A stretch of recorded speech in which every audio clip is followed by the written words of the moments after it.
What have I done? If Spider-Man 1 was me discovering all the good, smart things in a film I'd never really given much credit, Spider-Man 2 was, well, the opposite experience. Ooh boy, I might as well have just taken a syringe and systematically injected a pint of Scarlet Klein paint into most of my viewers' eyeballs, given the amount of red you're probably seeing. Heck, doing that would likely be less annoying than this opinion.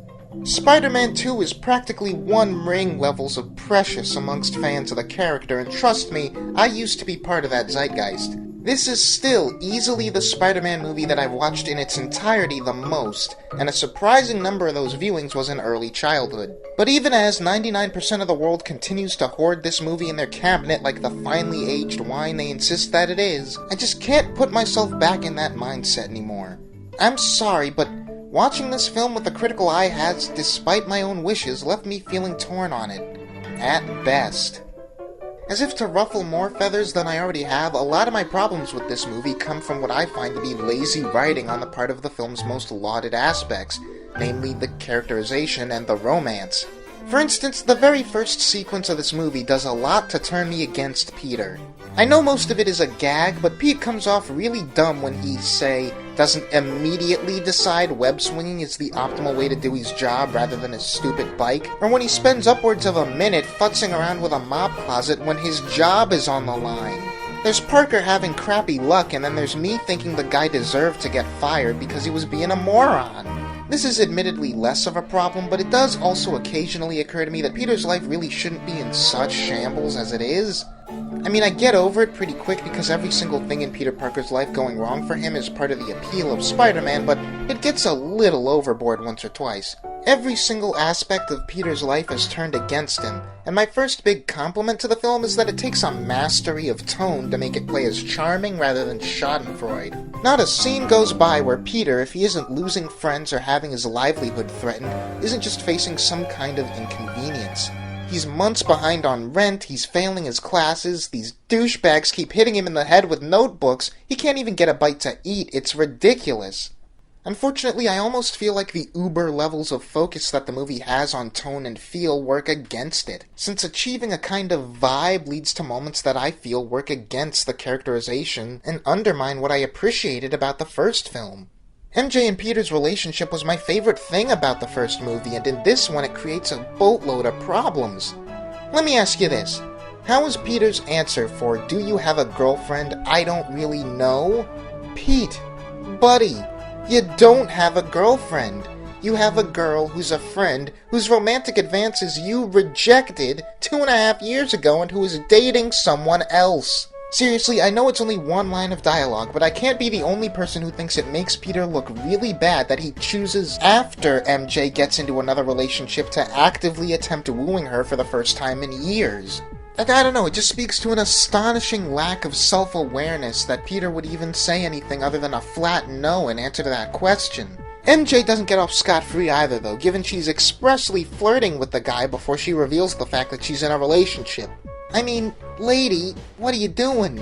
The dialogue between them in some scenes makes me seriously roll my eyes. Especially MJ getting super melodramatic prior to her and John's engagement about how Peter hasn't seen her show, and this is really my whole problem with her in this movie.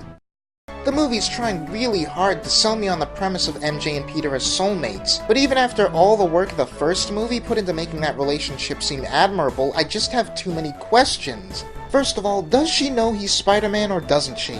We get the strong implication that she found out at the end of the first film, and she says as much at the end of this movie. But unless she's just grossly underestimating how much responsibility being Spider-Man really is, how on earth does she have the gall to complain about something like him not being able to make her stupid play? What does she think he's doing? The movie just keeps hammering it in that if she doesn't know for sure, she at least has a hunch. The one, read singular, scene in the movie where she and her husband-to-be have any dialogue is her trying to recapture the magic of her and Spidey's upside-down kiss while thinking about Peter. She tries to make a move on Peter in the very next scene, despite the fact that she's still engaged to be married. That's not okay. No, not even as a test of his identity. This is straight-up infidelity. And that aside, this is a guy risking life and limb on a daily basis, and MJ all but cuts ties with him altogether because he's not meeting her emotional needs. Do you see how ridiculous this sounds? MJ in the first film came off like a real charming girl putting on the air of vapid shallowness. Now she just feels like a genuinely vapid and selfish person who can't see past herself. And it's not just Peter either. Poor Jonah Jameson. Both MJ and the script just use him like a tool. In the one scene they get together, John seems to really care about MJ and comes off like a sweet guy. But MJ just strings him along because she's bothered about Peter and wants to get back at him, I guess. See, this is where I just can't get behind this movie when it asks me to believe in love stories. MJ gets as far as her wedding day, all but obsessed over another man, and keeping up that charade just isn't the mark of a likable character. Starting with this movie, MJ just comes off like an awful, inconsiderate woman, and it makes Peter look worse that he's still so devoted to her. Not that Peter needs too much help to look worse as far as this romance is concerned. Aside from being Spider-Man taking up a whole lot of time, he says, "If my enemies found out who I am, they might use you to get to me." What enemies? Granted, that's exactly what Goblin did in the last film, and I'm sure the scars of that run deep. But we have absolutely zero indication that Spider-Man has been fighting anyone but petty crooks for the past 2.5 years, so what exactly is he talking about? This scene takes place before Dr. Octopus makes his debut, so what enemies does Pete have at this point who would even think to embrace this tactic, or would even be capable of doing so? You'd think after a little while of no other genuine supervillains popping up, Peter might have the confidence that MJ would be safe. I honestly think the movie would be better off not even bringing up that argument and just letting it be Peter's insecurity that dictates his choices. This scene feels like the movie rather than the character making an excuse that just doesn't make sense. I mentioned before that the film had a mastery of tone, and I think the issue here, which granted also existed in the first movie, is that we're really putting tone before logic in a way that harms character. Pete and MJ felt like real characters last time, or at least most of the movie, and now because this film is fully committed to being an urban romantic drama like so many chick flicks of the time, we've got to make them both less rational so we can hit all the relationship beats. Thankfully for Peter's character at least, there's enough in the film, including Maguire's acting, that keeps him partially relatable and likable, but this isn't even a problem limited to the romantic stuff. My single biggest pet peeve about this movie might just be how Peter reacts to Doc Ock in the bank heist scene. Follow me for a second here. You're Peter Parker. You meet this guy, Otto Octavius, and you two hit it off like two peas playing Mario Golf. The guy is even giving you love advice. Then one day, Otto's big science experiment goes wrong in a way that kills his wife and leaves him in traction. The next time you see Otto is a few days later when he arrives robbing a bank, and your immediate response to seeing him again is... beat the tar out of him, no questions asked. Seriously, Peter doesn't think to reason with Otto at all, not until the very end of the film even. It makes Peter look insensitive and stupid that he wouldn't try to talk Octavius down. He knows him as a good guy who just lost a lot. Hell, if anything, Peter should be relating to Otto in this scene because he's been where Otto is right now. The night Uncle Ben died? Ock is coming from pretty much the exact same place and Peter doesn't even think about it. Why is he not thinking? I know if Ock gets talked down then we have no villain, but even if he proves beyond reason at this point in the film, let Pete try to approach the situation like a person would. But see, the thing is, Peter's not a person in this scene. Once again, it's tone and style taking over character. We want the big, splashy comic book fight scene to happen here, and if Peter did the logical or empathetic thing by trying to talk or connect with Otto at all, then we might not get to indulge in the exciting punching contest. It's a serious weakness of this movie, and I can't get over it. Speaking of logic as it pertains to Otto, I have a lot of smaller questions about what's otherwise a brilliantly realized and compelling villain. How are the robotic arms alone not innovation enough to keep Otto and Oscorp in the green for a while at least? Otto mentions that he invented them explicitly for help with the fusion experiments, but is he really just that short-sighted? Does he not realize how much money anyone would make just by patenting these things? Actually, you know what? This even goes deeper. If these arms are such an integral part of the experiment, then why would they not come up to Harry, who's investing in the experiment, or Peter, who's researching the experiment, before the day of the experiment? It only makes sense that Peter would hear about it for the sake of thoroughness, and at the very least he has to be, like, contractually obligated to tell Harry, right? Why would Harry not immediately capitalize on something this convenient? Why would Otto steal money to fund his continued fusion experiments when he could just steal whatever materials he needs? Surely that would be more convenient than paying for something with stolen cash. Hell, it would probably take less time also. If Peter can kick Bonesaw McGraw around like he's nothing, how does a middle-aged scientist not only remain conscious for, but ostensibly win 2 drag-out brawls with the guy? Peter manages to connect a punch with Otto's face multiple times. That should be well enough to knock him out at least. Why would he tell Peter to go find Spider-Man for him, only to then risk killing him by tossing him with full strength at a brick wall? You know, for a super genius, this guy does a lot of stupid crap. Again, it's all just so much contrivance in service of executing Raimi's vision for the character's presence, which, in fairness, is a great vision. The costuming, Alfred Molina's layered performance, and some just neat little fun moments that they do with the visuals accomplish a lot in terms of characterization. I love that little bit where they have one of the robotic arms hold up a match to light a cigar for him, and you just know that that visual has got to be something that Raimi had in his head for a long time before it made it into the picture. Speaking of neat visuals, the arms themselves hold up spectacularly as an effect. I doubt the MCU could do Octopus today and make them look much better. By the way, get Hamill on that stat. Something I appreciate about Otto in contrast to Norman is that he's kinda low-key in terms of his attitude. He's not really slimy the way Goblin is, instead opting for a cool, confident smugness and straightforward practicality. And my god, do I love Doc Ock's theme in the score. I'm also pretty partial to Green Goblin's theme, shame on me for not bringing that up last review, but man does this composition take the cake. Danny Elfman did a brilliant job composing both of these movies, as did Christopher Young for the third film, which we'll get to when we get to it. But across all these movies, the villain themes are pieces that I always go back to. Speaking of the Green Goblin theme, though, it pops up toward the end of this movie with Harry. Harry himself is done justice as a character, I think. Franco is just as compelling as he was before, and I buy the different stages his relationship with Peter takes over the course of the movie. It's one of the few things in terms of relationships that feels less cookie-cutter and contrived than it did when I was a kid.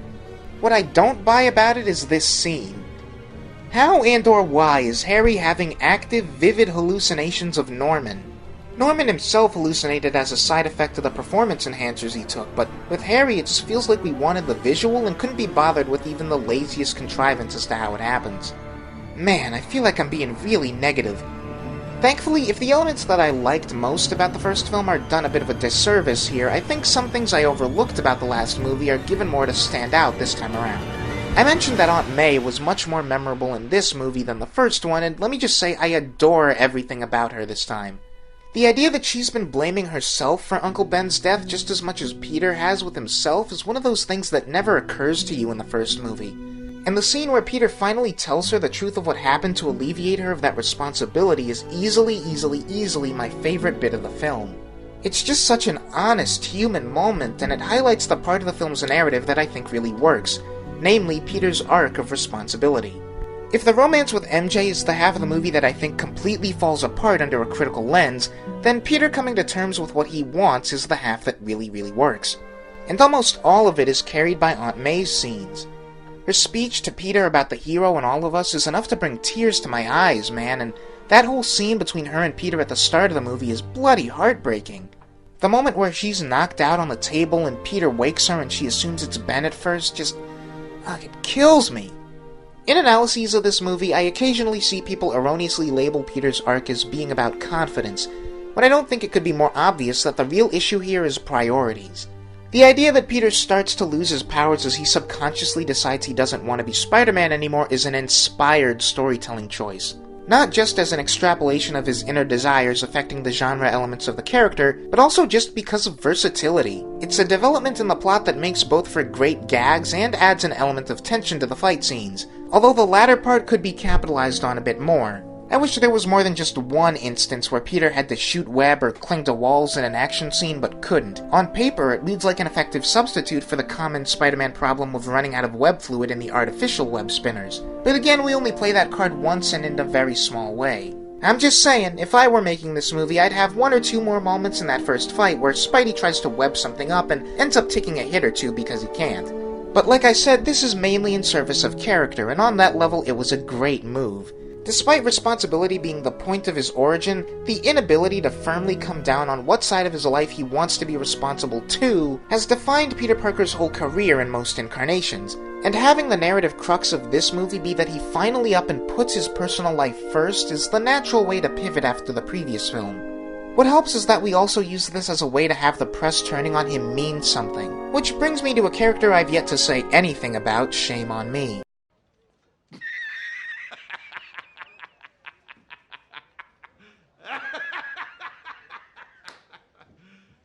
You serious?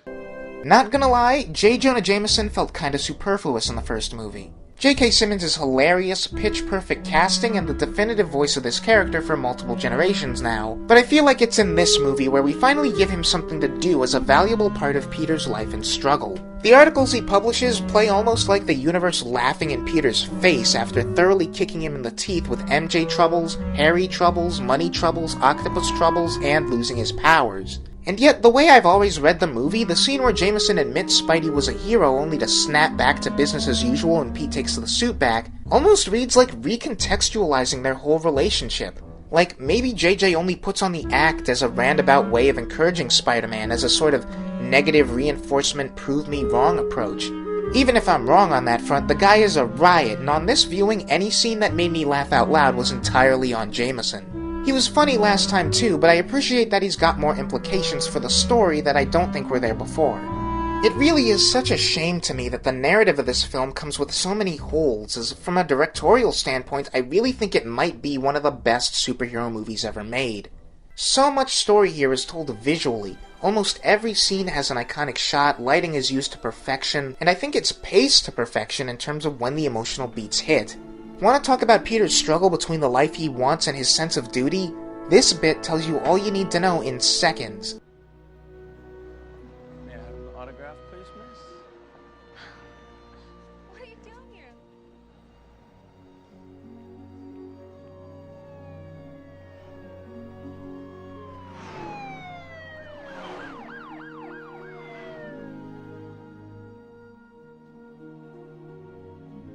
And then that moment gets called back to in the infamously goofy but charming raindrops keep falling on my head montage, and Jesus Christ, Peter! Small bites with that hot dog, dude! You're gonna choke, man, jeez! Prior to that scene, so much of the quietly sad but also funny moments of Peter's rotten luck are conveyed without any talking, and it really puts you in the guy's head for the scenes where his character actually feels like it's working. I mentioned that Raimi clearly had a vision in terms of the Doc Ock stuff, and that, maybe even more than the writing or acting, elevated every scene the character is in. For as little sense as it makes when you stop and think, the fights between Otto and Spidey are still probably the best fighting ever done with this character in a movie, only matched and potentially surpassed by his bits in Captain America Civil War. The fight on the train between the two of them is rightly acknowledged as one of the best superhero fights of all time. That and the bank fight are really impressively choreographed, even if I think we've sadly lost track of Peter's sense of humor while in costume. I feel like there was just a lot more character to Peter in the suit last film, and for as fun to watch as these fights are, I think they indulge maybe a bit too much in spectacle at the expense of telling any story through the action, or even just letting us see Peter's verbal inhibitions go away when facing down an enemy. See again my comments about Peter in the bank fight from earlier. The closest we get is a short moment in his final fight where he kinda throws up his hands after unplugging the fusion machine fails to stop the reaction. That made me laugh. I kinda need someone to punch me and see if I'm dreaming. What? No, I meant pinch. Pinch me! Someone messed with my script and made it punch. Don't punch me, please. If you'd have told me even a year ago that I'd consider the first Spider-Man film a significantly better told story than Spider-Man 2, I'd have called you Nemo because you, sir, would have been having a fantastical adventure in Dreamland. But here we are.